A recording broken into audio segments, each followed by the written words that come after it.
If you were issued a 2-year green card based on your marriage to your U.S. citizen spouse, it is your obligation to file for something called a removal of conditions on this card. Once the removal of conditions is granted, you will finally receive your 10-year lawful permanent resident status, or otherwise known as your green card. Now, there are individuals who, once they marry, they continue living together with their spouse, or they are no longer living with that spouse.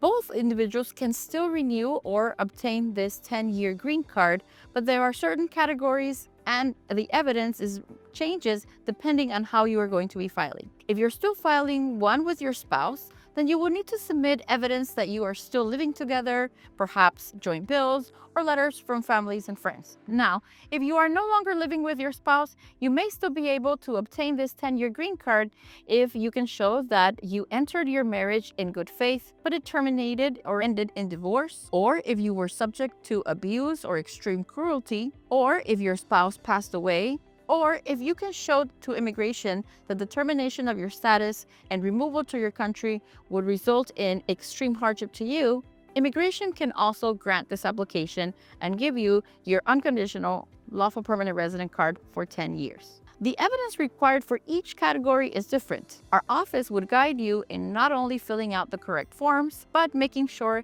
that you put together the best case forward. We would also prepare you for your interview by having a couple of mock interviews so that when you go into that interview, you are well prepared.